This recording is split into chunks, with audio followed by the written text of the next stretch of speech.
استقبالیہ programme میں تشریف فرما اور ہم سبوں نے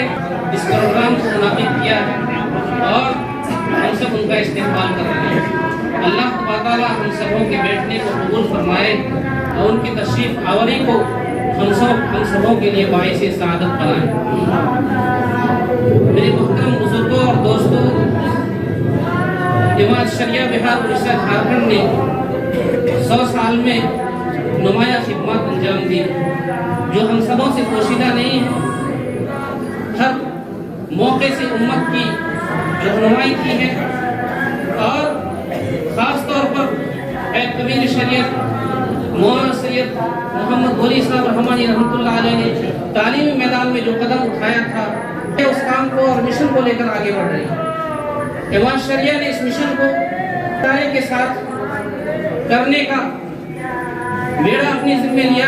اور اس کو بہتر طور پر کرنے کی کوشش کر رہی ہے۔ مگر آپ اچھی طرح جانتے ہیں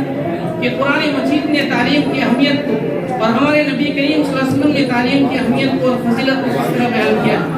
یہ پروگرام چونکہ تعلیمی بیداری کے تعلق سے اور اس کا فعالیہ کے تعلق سے، مگر آپ کو یہ معلوم ہونا چاہیے کہ قرآن مجید کی سب سے پہلی آیت جو نازل ہوئی وہ پڑھنے کے تعلق سے حضرت آدم علیہ السلام کو جو سب سے پہلے اللہ تعالیٰ نے فرشتوں کو سجدہ کرنے کا حکم دیا وہ علم ہی کے بنیاد پر دیا۔ فرمایا وَعَلَّمَ الْآدَمَ أَسْمَاءَ كُلَّهَا کہ اللہ تعالیٰ نے حضرت آدم علیہ السلام کو تمام چیزوں کے اسما سکھلائے، تمام چیزوں کے نام سکھلائے۔ قرآن مجید میں مختلف جگہوں پر تعلیم کی اہمیت کو اللہ تعالیٰ نے واضح فرمایا۔ فرمایا الرحمن علم القرآن خلق الانسان، خدا وہ ذات ہے جس نے قرآن کو سکھلایا اور انسان کو ایسی باتیں سکھلایا جس کو انسان نہیں جانتا تھا، انسان کو گویائی کی طاقت دی۔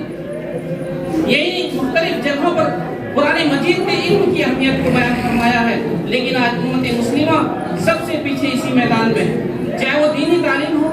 چاہے وہ دنیاوی تعلیم ہو، ہر اعتبار سے آج مسلمان پیچھے۔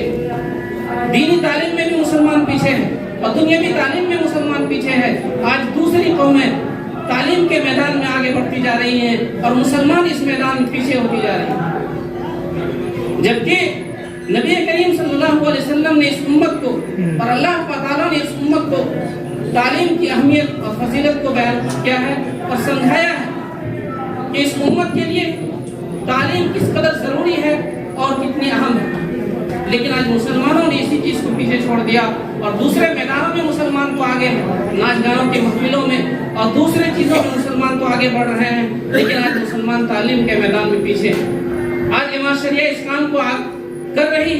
اور ہم امید کرتے ہیں کہ امیر شریف دامت برکات ہوں دربھنگا کے لوگوں کے لیے کچھ سوغات لے کر آئے ہوں گے اور تعلیم کے میدان میں انشاءاللہ جماعت شریعہ دربھنگا میں بہتر طور پر کام کرے گی اور امت کی صحیح رہنمائی کا فریضہ انجام دے گی۔ اللہ تبارک تعالیٰ سے دعا کرتے ہیں کہ اللہ تبارک تعالیٰ ہم سبوں کو تعلیم کے میدان میں آگے بڑھنے کی توفیق عطا فرمائے، اور امام شریعہ بہار حسین جھارکھنڈ کو تعلیم کے میدان میں صحیح رہنمائی کرنے کی توفیق عطا فرمائے۔ وما توفیقی الا باللہ۔